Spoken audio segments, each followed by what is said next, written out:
지금부터 풍랑 속의 주님이라는 말씀을 가지고 함께 은혜를 나누도록 하겠습니다. 자 오늘은 이제 혜성처럼 슈퍼스타가 되어갖고 예수님께서 고치시고 또 귀신을 쫓아내고 함으로 말미암아 하나님의 나라를 이 땅에 가지고 오신 우리의 왕 되신 예수님의 복음이 전 세계 모든 이스라엘뿐만 아니라 이방 나라에까지 퍼지게 됨으로 말미암아 수많은 사람들이 예수님을 쫓아오게 돼서 예수님께서 계시는 그곳에 찾아 사람들이 너무 많이 오니까 물러 야 이거 안 되겠다, 야 배 좀 준비해라 해갖고 배에 띄워서 가르쳐야 될 정도로 많은 무리가 예수님을 찾아오게 되었습니다. 그래서 예수님께서 그 찾아온 무리들에게 하나님의 나라에 대해서 가르쳐 주십니다. 지금 많은 사람들이 예수님을 찾아왔는데 그 예수님을 찾아온 많은 사람들의 목적이 뭐였냐면은 자신의 유익을 위해서, 자신이 병들었으면 병을 고치기 위해서, 귀신이 들었으면 귀신을 쫓아내기 위해서 어떤 나름대로 자신의 유익을 위해서 찾아왔지, 예수님이 그 고치시고 치유하셨고 쫓아내셨던 그 근본적인 하나님의 나라에 대해서는 별로 관심이 없었다라는 겁니다. 그래서 그들에게 하나님의 나라를 대해서 설명을 했지만은 그냥 그저 그들은 많은 무리들, 군중들은 그저 그런 거 필요 없고 나만 고쳐주세요, 나만 쫓아주세요 이런 식으로 됐었다라는 겁니다. 그러다 보니까 그 예수님께서 그 사람들에게 하나님의 나라의 비유에 대해서는 구체적인 설명은 자제하시고 그들에게 하나님의 나라는 설명을 했지만은 비유를 해석하시는 것은 자신과 함께한 제자들에게만, 그리고 예수님을 정말 따르는 무리들에게만 예수님께서 해석을 해주십니다. 자, 33절, 34절 말씀 다 같이 읽겠습니다. 시작! 예수께서 일어나는 이유로 그들이 알아들을 수 있는 대로 말씀을 가르치시되 이유가 아니면 말씀하지 아니하시고 나 혼자 계실 때 그 제자들에게 모든 것을 해석하시더라. 네, 예수님께서 제자들에게 가르쳐 주셨는데요. 말씀을 가르치실 때 비유가 아니면 말씀하지 아니하셨다라고 얘기를 합니다. 말씀으로 그들을 계속해서 가르쳐 주셨습니다. 여기서 중요한 게 이제 말씀이라는 걸 여러분이 기억하셔야 됩니다. 아시겠죠? 말씀이라는 걸 여러분 기억하셔야 돼요. 그러고 난 다음에 예수님께서 그렇게 가르쳐 주셨던 그 하나님의 나라, 자, 우리들에게 하나님의 나라에 대해서 가르쳐 주셨대. 하나님의 나라는요, 사람이 씨를 땅에 뿌렸는데 그 씨가 싹이 자라고 열매를 맺고 그러고 난 다음에 그 추수를 하는 것처럼 작은 씨앗으로 시작된 하나님의 나라가요, 열매를 맺는 풍성한 나라가 이루어질 것이다 라고 얘기를 합니다. 또 예수님께서 하나님의 나라의 겨자씨로 얘기하면서 작은 풀씨 하나가 큰 가지를 낸 나무가 되어서 여기에 많은 새들이 깃들 것이다 라고 얘기를 합니다. 하나님의 나라에 대해서 예수님께서 얘기를 하고자 하는 것은 뭐냐면은 갈릴리, 이스라엘에서도 갈릴리에서도 그 작은 동네에서 시작했던 하나님의 나라, 복음은 큰 나무가 되어서 거기에 이방인까지도 왔다 갔다 했던 새가 그 가지에 깃들 정도로 이방인들까지도 하나님의 복음을 듣게 되고 알게 되고 쉼을 얻게 될 것이다 라고 얘기를 합니다. 그러니까 저번에도 늘 우리가 하나님의 나라의 비유에서 얘기했던 것처럼 각각의 세상 모든 곳에서도 유명하다라고 하고 저 사람은 정말 대단한 사람이야 라고 수많은 사람들이 있었지만은 예수 그리스도만큼은요, 아무리 세대 4대 명이다 어떻다 하더라도 예수님만큼의 영향력과 능력을 나타내지 못하고 예수 그리스도만큼만 어마어마한 능력을 나타낼 것이다. 그래서 세상에 지금도 수십여 개, 억의 크리스찬들이 생겨난 것은 바로 그 하나의 미랄이었던 작은 씨앗이었던 예수 그리스도. 근데 그 미랄이 썩어서 예수 그리스도께서 십자가에서 돌아가심으로 말미암아 진짜 하나님의 나라가 이 땅에 이루어지게 되었다라는 겁니다. 그러므로 예수님께서는 제자들에게 하나님의 비유에 대해서, 하나님의 나라에 대해서 구체적으로 이렇게 설명해 주셨습니다. 그리고 난 다음에 예수님께서 오늘 34절에 뭐라고 말씀하시냐면은, 자, 여러분 누구보다도 우리가 잘 알고 있는 겨자씨에 대해서 얘기를 할 때 가장 중요한 겨자씨는 생명력과 그리고 거기 안에 생명력 있는, 자, 우리 누가복음 저번에도 한번 봤던 말씀, 누가복음 17장 6절부터 다 같이 읽겠습니다. 시작! 주께서 이르시되 너희에게 결심할 믿음이 있었다면 이 포도나무가 피어나고 바다에 심겨 하였을 것이요 그것이 너희에게 순종하였으리라. 네, 마태복음 내용도 마찬가지입니다. 마태복음 또 읽어보겠습니다. 시작.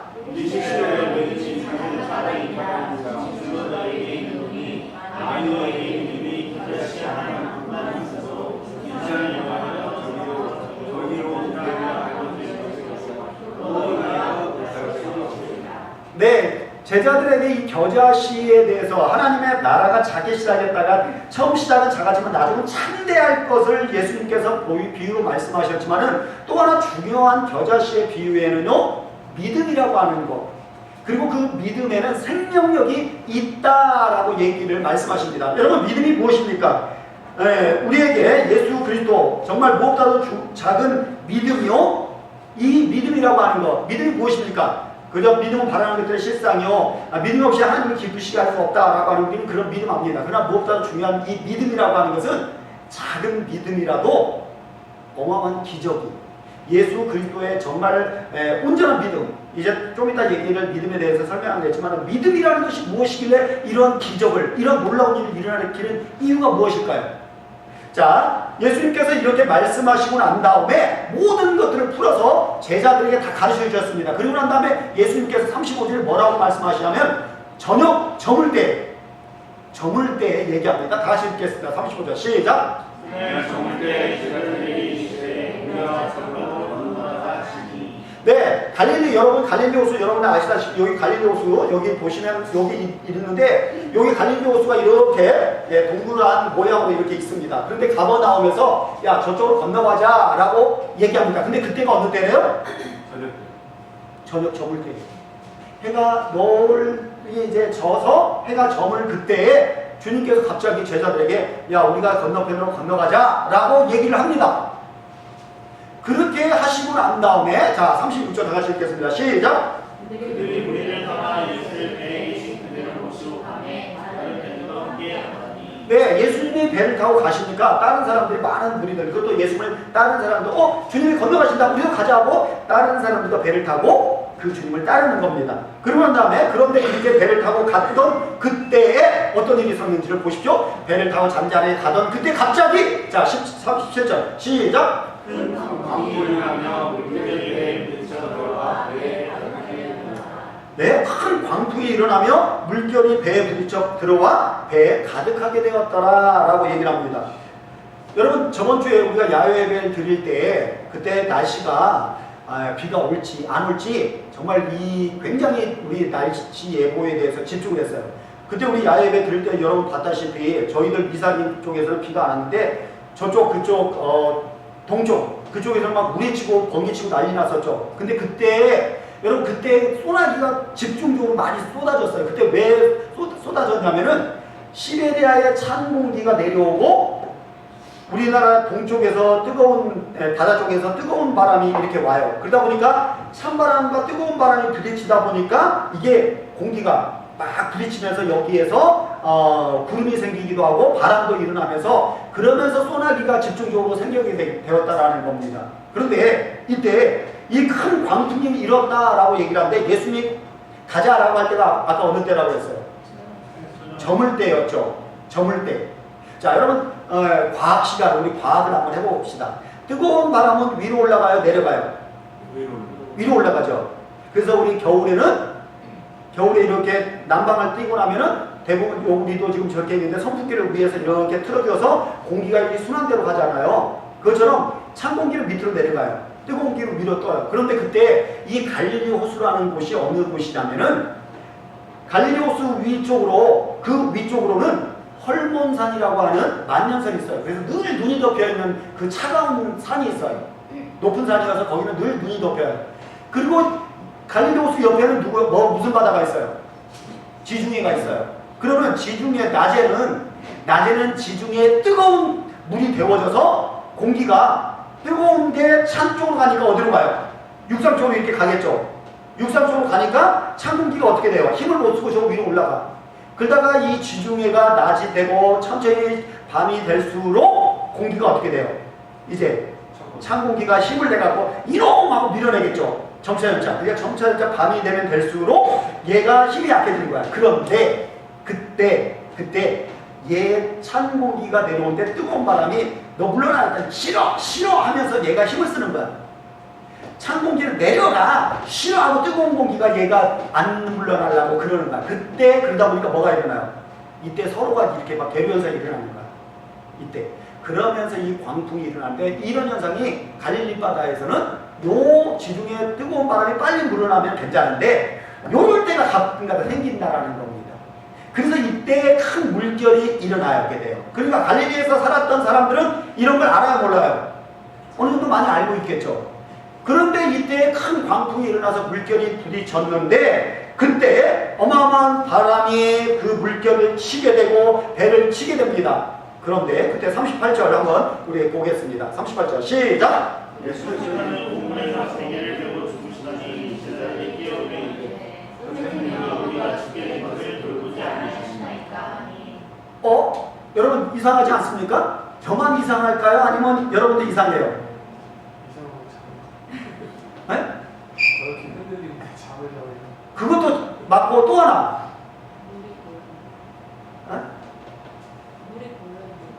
네? 물이 들어왔다고 네, 그런데 그 속에서도 상황 속에서 주무시고 계신다. 또 아니 여기에 지금 선생님 우리가 죽게 된 것을 돌보지 아니하시나이까 라고 얘기를 해요. 좀 더 저는 이걸 성경을 읽으면서 이상하다, 왜 그러지? 라고 생각했어요. 왜요? 방금 그 얘기는 여러분 무슨 말씀인지 아시겠어요? 또 하나, 아니 요거 포커스를 말고 지금 그 얘기는 무슨 말인지 알겠어요. 또 근데 이제 제자들이 예수님으로 그냥 이렇게 예수님 주무시니까 깨우는 거예요. 네, 그 얘기, 그러니까 그 얘기는 이제 그 얘기 말고 다른 얘기. 그 바다의 현상을 알고 있는데 누가? 제자들이 예수님이 제자들이 알고 있는데, 제자들이 예수님한테 죽게 됐다 우리가 그렇게 말하는 것 자체가 뭔가 문제가 있는 것 같아요. 자, 여러분 여기 중요한 게, 저는 이거 하면서 여기에 누가 타고 있어요? 예수님. 아니요, 여기 누가 타고 있어요? 제자들. 제자들 중에서 누구요? 베드로, 누구요? 어부, 어부들이고 갈릴리 호수에서 잔뼈가 굵은 누구요? 베드로. 베드로, 요한, 안드레, 요한, 안드레, 야고보, 4명. 또 그 외에 여기 대부분 있는 사람들이 어떤 사람들이에요? 갈릴리 근방에서 다 살았던 사람들이고 잔뼈가 굵은 사람들이에요. 그리고 여기는 정말 전문가, 배 전문가였던 이 뱃사람들이 타고 있었다라는 겁니다. 그러면 이 사람들은 이때 바람도 많이 경험했었을 것이고, 이 상황 속에서 능숙하게 야 걱정하지 마, 이거 내가 할 수 있어 라고 하면서 충분히 그 상황을 헤쳐나갈 수 있어요, 없어요? 있었는데 못해요. 있어요. 있을 수 있어요. 근데 왜 제자들이 지금 죽게 되었나이다 라고 얘기를 하는 이유가 뭐예요? 그만큼 광풍이 어땠다라는 거예요. 셌다라는 거죠. 그러면은 저 좀 한 가지 의아한 게, 왜 예수님께서는 전지전능하시고 하나님이 친히 이 땅에 육신을 입고 온 예수님께서 해 저물 때 건너가자라고 하셨다면은 광풍이 불 거를 알고 계셨을까요? 모르고 계셨을까요? 알고 계시겠죠. 알고 계셨다고요? 알고 계셨는데 건너가자라고 얘기를 하셨다고요? 알고 계시니까 믿고 주무신 거예요. 바로 그거예요. 예수님은 전지전능하시기 때문에 지금 광풍이 불 걸 알고 계셨다라는 겁니다. 근데도 불구하고 건너편으로 가자? 근데 광풍이 불어서 막 제자들이 죽게 되었는데, 거기에 뱃사람 전문가였던 야고보나 베드로나 안드레, 야고보가 걱정하지 마, 우리가 잘 알고 있어 하면서 유유히 헤엄쳐 나갈 수 있어야 되는데, 다들 죽게 되었나이다. 주여 주님 뭐 하시는 겁니까? 우리가 죽게 되었는데 왜 우리를 돌보지 아니하시나이까 라고 얘기하면서 한마디 뭐하는 소리를 하는 거예요? 왜 잠만 자고 있어요? 그러고 지금 짜증내고 있는 거죠. 왜요?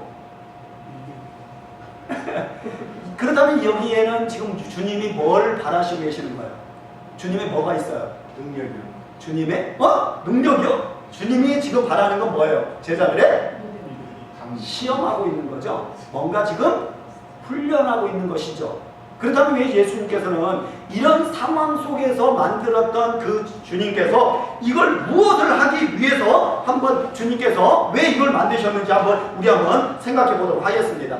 자, 주님은 아까도 얘기했던 것처럼 주님은 전지전능하시고 바람이 불 것을 알고 계셔요. 근데도 불구하고 건너가자라고 얘기를 하십니다. 그런데 주님께서는 이 제자들에게 지금 뭔가를 가르쳐 주시고자, 무엇을 하시고자 하는 건데, 그것이 바로 믿음입니다. 믿음. 왜요? 왜 주님은 왜 믿음을 그들에게 확신시키고 그렇게 그 속에서도 잔잔한 그 주님을 본받지 못한 그 제자들에게 예수님께서 지금 뭐라고 책망하시는 게 왜 그러냐면은 책망은 아직 안 하셨죠? 깨우고 있죠. 그런 상황에서 주님께서 무엇을 원하시냐면은 자 여러분 이 상황 속에서도 자 우리 주님 한번 보십시오. 예수님께서 고물에서 자 고물이 어디예요? 고물. 그러니까 잘 아시겠다. 자 여러분 배가 있는데 우리는 흔히 고물이라고 얘기를 하는데 또 다른 말로는 고물이 있는데 이물이라고 하는 데가 있어요. 이물은 어디냐면은 배 윗부분, 고물은 배 아랫부분. 우리 다른 말로 얘기하면 후미라고 하는 그래서 배 아래쪽에서 베개를 아예 베고 그렇게 주무시고 계시는 거야 지금. 배 아래쪽에서. 아까 얘기했던 예수님은 전지전능하신 그 주님이시기 때문에 풍랑이 일 것을 알고 있는데도 불구하고 헐고 주무시고 계셔요. 왜 주무시고 계실까요? 알고 있으니까요. 알고 계시는 것도 있고 또 하나 예수님께서는 지금 현재 나이가 30세 정도예요. 30세 정도면 그렇게 육체적으로 밤새도록 기도하시고 또 막 복음 전하고 막 열심히 하시다 보니까 육체적인 것도 피곤하시겠죠. 그러나 30세 정도면은 그 정도 활기왕성한 그 나이죠. 그 다음 주님께서 이렇게 주무시고 계신다라고 하는 것은 주님은 이 모든 걸 다 알고 있기 때문에 이 속에서 그냥 그렇게 주무시고 계시는 거예요.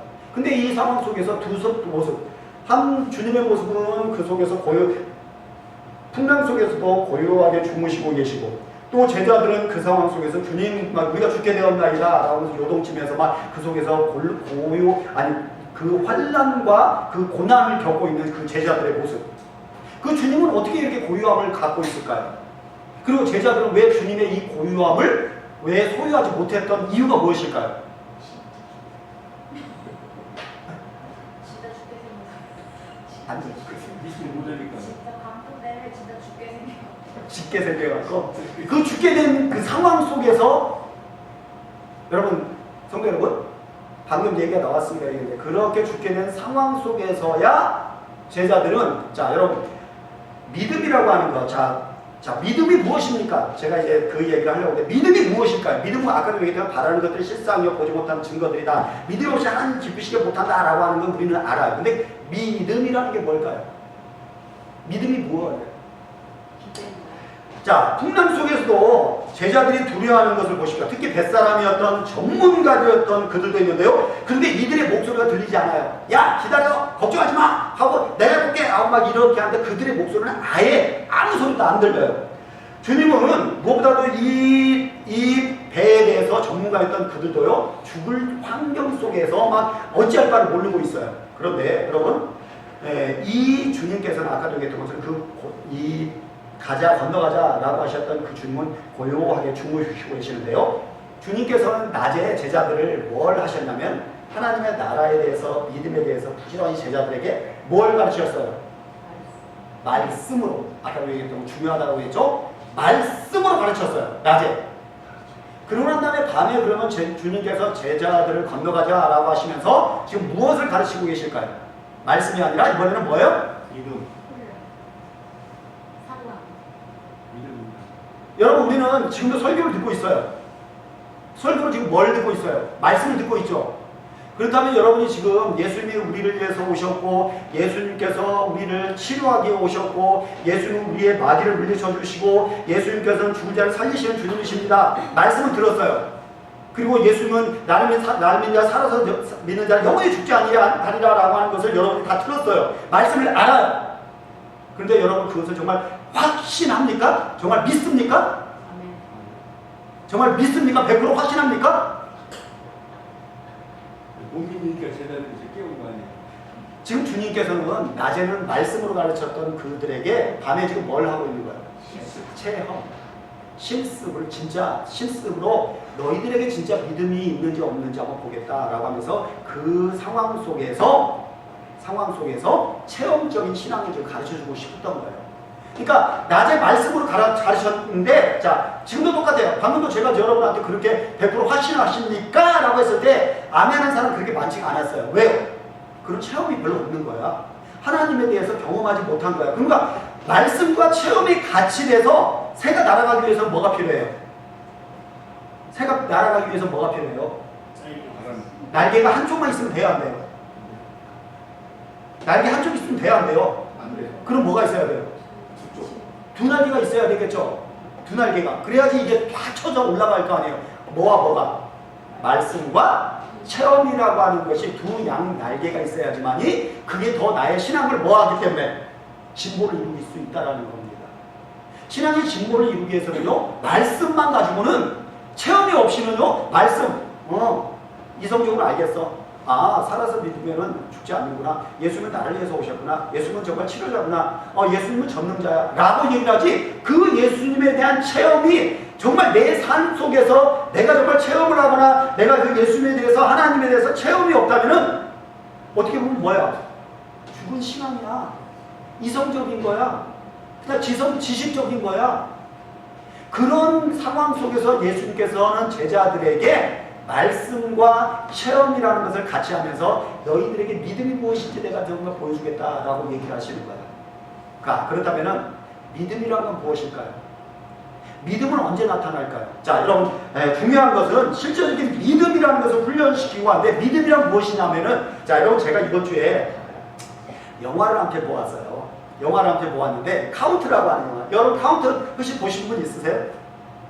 넷플릭스에서 올라왔길래 아싸 세월호 영화 올라왔구나 하고 넷플릭스에서 봤는데, 이 영화는 실질적으로 우리나라에 있는 박지현 선수가 1988년 서울올림픽 때 미들급 선수였는데, 권투였는데, 이 선수가 정말 잘 싸우다가 결승전에 미국 선수하고 싸웠는데, 약간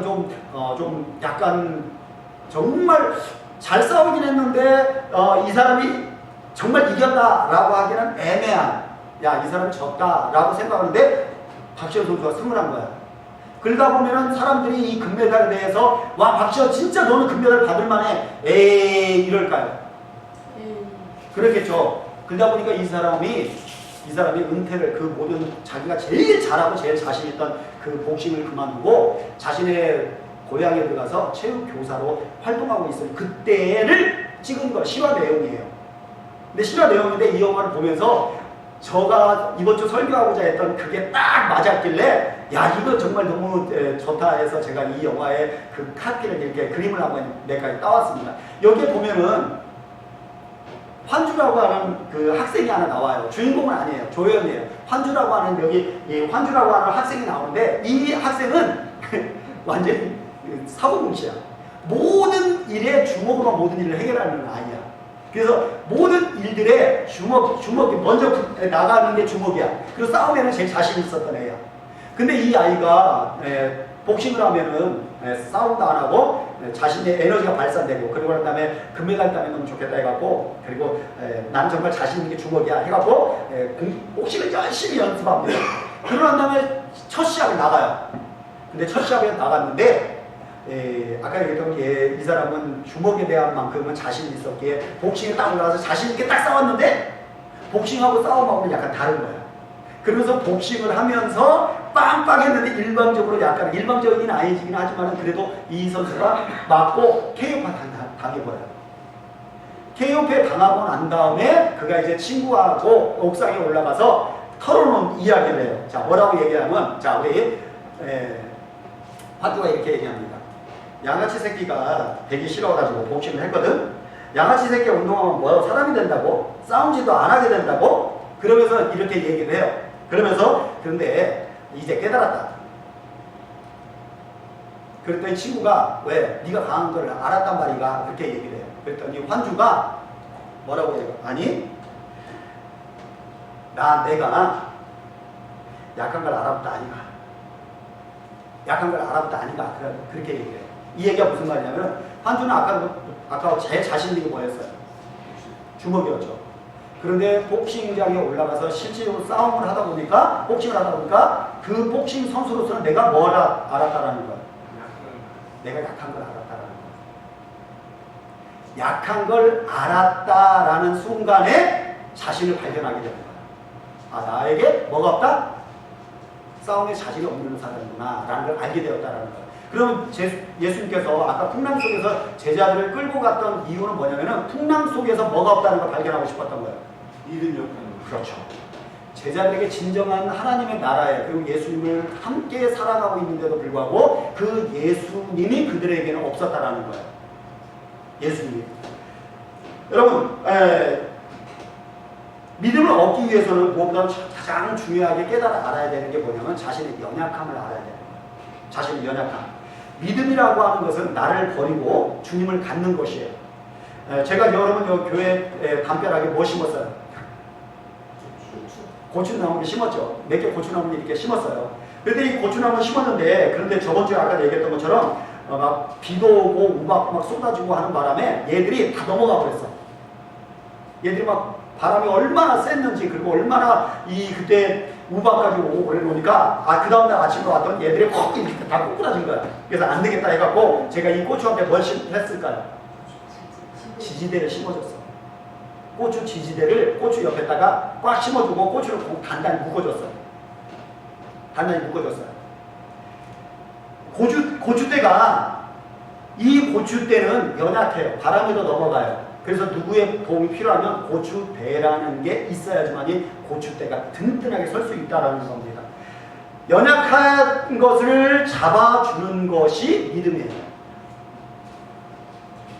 제자들이 그 풍랑 속에서 나는 할 수 없다라는 사실을 자신의 정체성, 자신에게 믿음이라는 게 아무것도 없고 내가 저 주님처럼 고유함이 없고 내 풍랑에서 내 경험, 내 지식, 내가 알고 있는 게 아무것도 필요 없구나.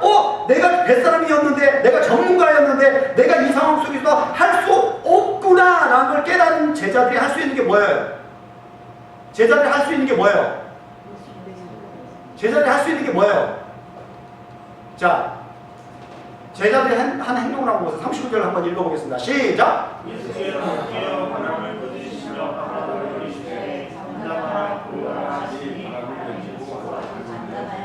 자신에게 믿음이 아무것도 없다라는 사실, 그리고 자신에게 지식과 경험과 뱃사람이라고 하는 그런 것들이 아무것도 없고 내 안에 예수님도 없어, 믿음도 없어. 그냥 자신이 할 수 있는 게 뭐예요?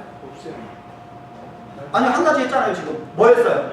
예수를 깨우는. 그때서 예수를 깨우는 거야. 예수를 깨우는 거야. 중요한 게 믿음이라고 하는 것은 그나마 이 제자들은 누구를 의지했어요? 예수님을 의지했어요. 근데 더 중요한 건 왜 예수님처럼 고요함이 없었을까요? 예수님을 그들이 소유하지 못했던 거예요. 소유하지 못했던 거예요. 중요한 거는 풍랑 속에서 자신을 발견하고 내가 아무것도 할 수 없다라는 사실을 알았어. 근데 이걸 해결할 수 있는 방법은 예수님을 깨우는 것밖에 없었어. 자, 우리들에게 인생 속에 예수님을 믿고 있음에도 불구하고 우리 인생에 고난이 있어요, 없어요? 우리들이 예수님을 잘 믿으면 믿을수록 환난과 고난과 역경이 더 있어요, 없어요? 오히려 더 예수님을 잘 믿으면 잘 믿을수록 더 있어. 왜요? 예수님은 끊임없이 나를 보는 내 믿음을 확인시키는 거야. 내가 좀 예수를 잘 믿는다라고 했는데 실제로 환난과 역경과 고난 속에서 내가 뭘 발견해? 내가 이게 믿음이 없는 사람이었나? 라는 것을 내 본 모습을 자꾸 발견하게 만드는 거야. 그러면서 내 안에 예수님이 계시는지 안 계시는지를 자꾸 점검하기 위하셔. 그래서 지금 예수님께서 아까 얘기했던 것처럼 건너가자, 전지전능하신 주님께서 건너가자라고 하는 것은 주님은 다 알고 계셔. 그래서 그 속에서 예수님은 제자들의 본 모습, 자신의 모습을, 연약함을 발견하기를 원하셨던 거야. 그래서 그 믿음이라는 것이 없는 걸 알고 난 제자들은 주님을 깨워요. 그러고 난 다음에 주님께서 딱 일어나시면서 하시는 말씀이 뭐예요? 잠잠하라, 고요하라 라고 하니까 바람과 바다가 잔잔해져요. 잔잔해져요.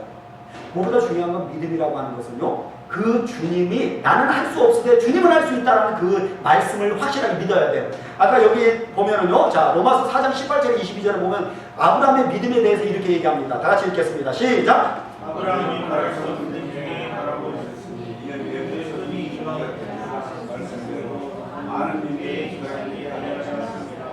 그가 실제하여 자기 목이 죽어 하나의 은혜가 주어 알고도 믿음을 하지 아니하고 믿음이 없어 하나님의 약속을 의심하지 않고 믿음으로 경고하여져서 하나님의 영광을 여기며 약속하신 것을 영원히 이루실 줄을 확신하였으니 그런 것이 그에게 의로 여겨졌느냐. 자, 여러분 생각해보세요. 나이가 분명히 하나님께서 약속하신 게 뭐냐면은 너에게 자손을 주겠다라고 얘기를 해요. 그러면은 그 약속을 믿었는데 자신의 몸이 100세가 되고 사라는 생기가 끊겼어.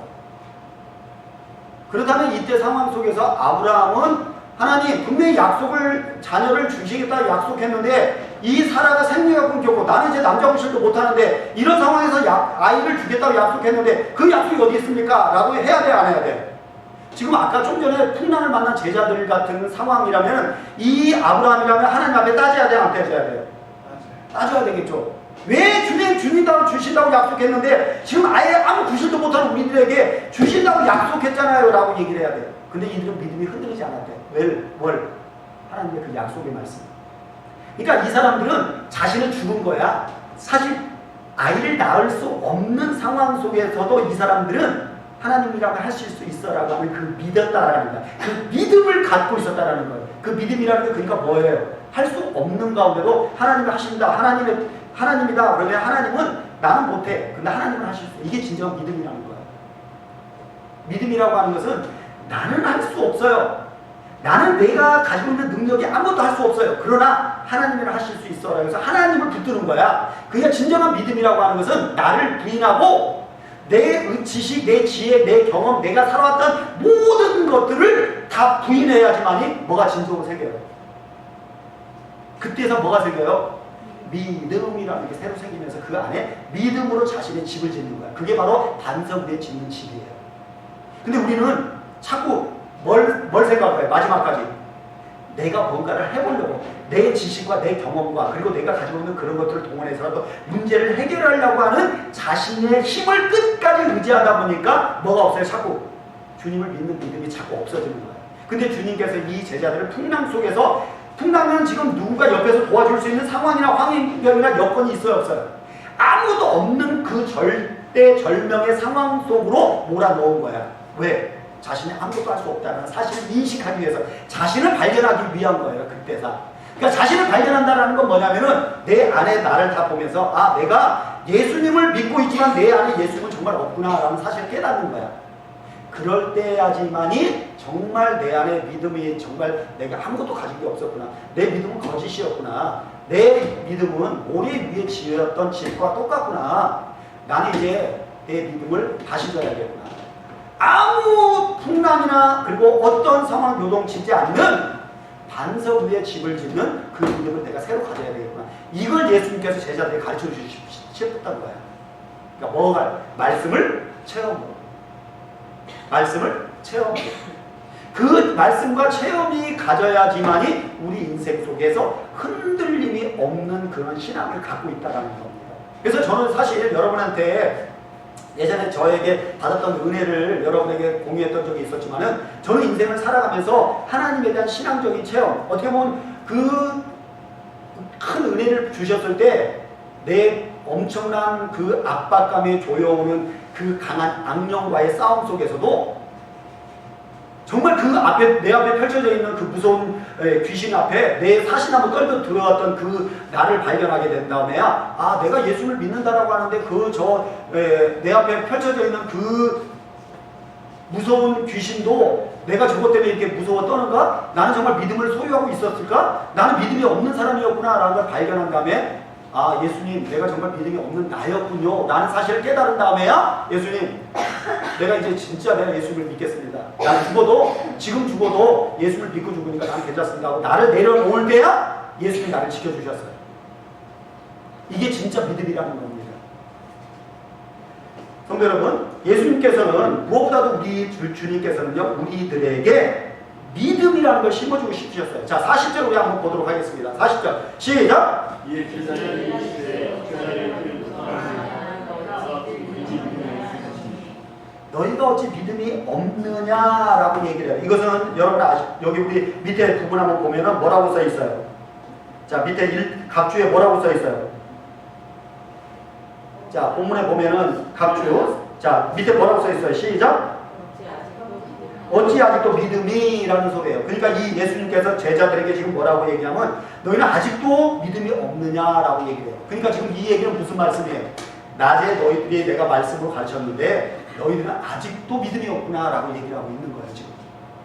그래서 지금 제자들에게 예수님께서는 그 말씀을 체험적으로 경험하기 위해서 낮에는 말씀, 밤에는 체험이라는 삶의 경험으로 훈련시키는 것입니다. 결국 하나님의 나라는요, 말에 있지 않고 뭐에 있다라는 거예요. 하나님의 나라는 말에 있지 않고 뭐에 있다라는 거예요. 능력이 있어야 된다라는 겁니다. 말씀만으로, 말씀 정말 중요하죠. 그러나 그 말씀은 지식적인데 그 지식이 체험되고 경험되어야지만 능력으로 나타날 수 있게 된다는 겁니다. 그러므로 여러분 제자들은 말에 능통한 자가 아니라 삶에 능력 있는 자들이 되기 위해서 실제적인 훈련을 주님께서는 하고 계시는 거예요. 자, 41절 함께 읽겠습니다. 시작! 그리스도인이 두려워하여 서로에게 그가 누구에게 바람과 바다도 순종하는가. 네, 그들이 누구이기에 바람과 바다도 순종하는가. 이 설교를 준비하기 위해서 다른 분들은 설교는 어떻게 했나 막 이런저런 분들 설교를 이렇게 듣다가 한 분이 어떤 한 목사님이 이런 재미있는 얘기를 했어요. 어떤 얘기냐면 어떤 목사님이 핸드폰을 썼어요. 핸드폰을 썼는데 그 핸드폰을 쓰다가 그 핸드폰이 고장난 거예요. 핸드폰이 아무 해도 안 되는 거예요. 그래서 이상하다. 그러고 난 다음에 삼성 AS 가서 맡겼어요. 그때 삼성 AS 갔더니 삼성에서 뭐 순간적으로 뚜뚜 하더니 됐어요 하고 주더래. 그러고 나오고 핸드폰 받고 나오면서 우와 삼성 전능자야 이런 사람 있어요 없어요? 이 삼성이 금방 고쳐줬잖아요. 전능자잖아요. 맞아요 아니에요? 아니죠. 당연히 만든 사람이니까 당연히 뭐예요? 고치는 것도 당연한 거죠. 지금 이 얘기는 무슨 말이에요? 주님이 누군지를 몰랐다라는 거예요 결국은. 아까도 얘기했던 것처럼 저분은 하나님이니까 당연한 거야 라고 여겨야 되는데 이들은 저런가 누구에게 바람과 바다도 순종하는 거야. 아직 예수님에 대한 믿음이 예수님이 누군지 모르고 계신 거예요. 그러니까 결국 믿음이라는 건 뭐라는 거예요? 믿음이라는 건 뭐예요? 믿음이라는 건 뭐예요? 믿음이라는 건 하나님의 나라의 본체시며 이 땅에 우리의 만왕의 왕으로 오신 그 예수님을 알고 그 예수님을 바르게 믿는 거예요. 그 예수님이 바로 우리의 뭐라는 거예요? 지지대라는 거예요. 지지대. 자, 그래서 갈라디아서 2장 20절 보면 이렇게 얘기합니다. 다 같이 읽겠습니다. 시작! 내가 그리스도와 함께 십자가에 못 박혔으니 그것을 내가 하는 것이 아니고 본인이 하여서 그리스도께서 하시는 것이다. 이제 내가 육체 가운데 사는 것은 나의 사랑하는 사람에 대하여 자기를 것이 하나님을 믿는 믿음으로서 내 안에 그리스도가 사시는 거야. 내 안에 그리스도가 사시는 거. 그것은 그 아들을 믿는 거야. 누구요? 예수 그리스도를 믿는 거야. 그러니까 나는 아무것도 할 수 없습니다. 주님, 내 본 모습 보십시오. 나 얼마나 죄인입니까? 나 얼마나 연약합니까? 나 얼마나 부족합니까? 나는 정말 아무도 이 세상에 의지할 거, 내 자신을 의지할 거 아무것도 없습니다. 그러나 주님, 이 땅에 우리를 위해서 이 땅에 오신 만왕의 왕이 되시고 전능자이시며 그리고 우리의 구주 되신 그 주님, 내가 그 주님을 믿습니다. 이게 바로 나의 지지대야.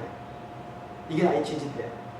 이 지지대가 내 안에 견고하게 예수 그리스도가 내 안에 사실 때야 진정한 믿음이 그 안에 생기는 거야. 그러니까 결국 믿음이라는 것은 예수 그리스도가 내 안에 정말 살아있느냐, 그 안에 정말 주님이 있느냐라는 거예요. 여러분, 정말 주님을 믿는다라는 것은 주님을 소유한다라는 거예요. 다시 얘기합니다. 주님을 믿는다라는 건 뭐 하는 거라고요? 주님을 소유한다라는 거예요. 자, 그러면 여러분, 자, 다시 한번 얘기를 우리 다시 한번 이제 돌아가 봅시다. 다시 한번 돌아가 봅시다. 자, 주님께서 건너편으로 건너가자라고 얘기했어요. 주님이 건너편으로 건너가자 했어요. 자, 그러면 이제 주님을 소유한 제자들이에요. 자, 그러면 근데 거기에 주님께서 분명히 건너가자 했는데 풍랑이 일었어. 풍랑이 일어서 죽을 상황이 됐어. 자, 그렇다면 여러분 주님을 소유한 사람이야. 여러분 이제 어떻게 하시겠어요? 여러분 어떻게 하시겠어요? 믿고 가만히 있어요. 그 주님을 보는 거야. 주님을 소유한 거예요. 그러면 주님이 고요하게 죽으시고 계셔. 그럼 내가 지금 뭐 해야 돼요? 같이 사요. 아니죠. 그렇게 하시면 안 되죠. 믿으니까 같이 사요. 아니, 그거는 맞는데 내가 그 얘기는 100% 맞아요. 근데 여기서 중요한 거는 뭐예요? 얘기해보세요. 여러분, 제가 지금 딱 집어 얘기하기는 그런데 지금 제자들은 뭘 해야 될까요? 깨운다고요? 또 믿음이 없는 모습을 보여준다고요? 소유 기도한다고요? 믿음의 소유를 해야죠. 아니 자기가 어부의 일이니까 어부 일을 어부의 일을 해야 된다고요? 그걸 아니 내가 지금 그게 잘하는- 거의 100%인데 그게 어부의 일이 아니죠. 지금 건너가야지 그냥. 건너가는 거예요. 주님이 처음에 어떻게 뭐라고 명령하셨어요? 건너가자고 건너편 가자라고 그랬잖아요. 그러면 지금 풍랑 속에서 주님이 지금 같이 소유하고 있고 풍랑을 만났어요. 그럼 내가 뭘 해야 돼요? 그냥 내 목표를 향해 나가야 되는 거야. 내 목표 어디? 건너가는 거. 큰 강풍이 불고 있잖아요. 배가 물이 들어가고 지금 막. 네. 가다 뒤집일더라도 가는 거예요. 그렇죠. 그게 진짜 주님을 소유한 사람의 모습이야. 중요한 건 뭐냐면은 주님이 지금 처음에 건너편을 가자라고 했다면은 주님은 이것을 아셔요, 모르셔요? 그러면 주님의 목적은 여기에서 지금 원하는 믿음은 뭐야라는 거야. 나를 소유하고 있으니까 너희들 건너편을 가라라는 것이 주님의 목적이었던 거야. 그럼 여기서 주님이 딱 일어나면서 풍랑이 일었어. 그러면 주님이 딱 일어나면서 잘한다 라고 할까요? 야, 이 너희들 나 안 깨웠어 이럴까요? 잘한다. 잘했다, 차가워 충성님 종아, 너희들 믿음이 있구나 라고 얘기하겠죠. 이게 우리가 해야 될 일이라는 겁니다. 고난 속에, 풍랑 속에 거기에 막 흔들려서 주님 하는 게 아니고 이 속에서 나를 발견하면서 나를 보면서 그리고 주님이 나에게 주신 목적이 뭔지, 내가 지금 해야 될 일이 뭔지, 그 목적지를 믿음의 주 온전히 되신 예수 그리스도를 바라보면서 주님, 내가 주님과 함께 걸어가겠습니다. 그래서 어떤 풍랑과 역경 속에서 주님을 보고 주님과 함께 걸어가는 거예요. 그게 내 안에 주님이 사시는 거예요. 여러분이 지금 아까 제가 김 지사님이 어부 일을 해야 된다라고 하는 것이 100% 정답이다라고 얘기했던 게 뭐냐면 평상시 어부였다면 그 사람은 뭘 해야 돼요? 어부 일을 하고 있으면 되는 거야. 그러면은 내 직장이나 가정이나 학교나 어디서든지 내가 뭘 하고 있으면 그 속에서 내가 고난당하고 있고 죽을 상황이 됐으면 내가 지금 뭐 해야 돼요? 그럼에도 불구하고 내가 해야 될 일을 묵묵히 하면서 거기서 주님을 바라보면서 주님, 내가 이것을 통해서 무엇을 내가 하기를 원하십니까? 하고 나를 발견하면서 끊임없이 거기서 내가 해야 될 일을 하면서 주님이 나를 내 모습에서 이걸 발견하기를 원하시는구나. 내 안을 발견하는 게 가장 중요한 거예요. 뭘? 내가 말씀과 체험이 같이 가고 있는지, 말씀과 체험이 같이 가고 있는지. 여러분에게 살아있는 그 믿음이 있습니까? 체험이 있습니까? 주님은 지금도 여러분과 함께하면서 너에게 체험되기를 원한다라고 얘기를 해요. 여러분이 양 날개로 믿음으로 나아가기를 원합니다. 말씀과 체험. 그럴 때 내 믿음에 진보가 있는 것입니다. 그러므로 주님과 함께 이 어떤 역경과 내가 이 세상을 살아가는 동안은 정말 많은 고난과 역경과 환란이 있을 수 있습니다. 그런데도 그걸 뛰어넘을 수 있는 것은 날개가 있어야 돼요. 무슨 말인지 아시겠죠? 내 앞에 큰 댐이 있어요. 그 댐이 곧 터진대요. 이번에 지금 우크라이나에서 그 댐이 터진 것처럼 그 댐이 터진대요. 그러면 이 댐에서 살아날 수 있는 방법은 뭐예요? 내 날개로 나누면 돼요. 두 날개로 쫙 치고 올라가서 그 댐을 뛰어넘는 거예요. 이것이 바로 우리들에게 살아있는 믿음을 소유하기를 정말 주님은 원하십니다. 그러므로 말씀과 체험이라는 것을 같이 경험하면서 어떤 상황 속 내 앞에 있는 그 환란을, 그리고 내 앞에 있는 어떤 어려움과 위험이라도 그것을 뛰어넘는 양 날개로 뛰어넘어서 주님과 함께 소유하시며 주님의 믿음의 주 온전히 되신 예수 그리스도를 바라보면서 내게 주어진 일을 한 발짝 한 발짝 충성스럽게 나가시는 성도님들 되시길 간절히 바랍니다. 기도하겠습니다.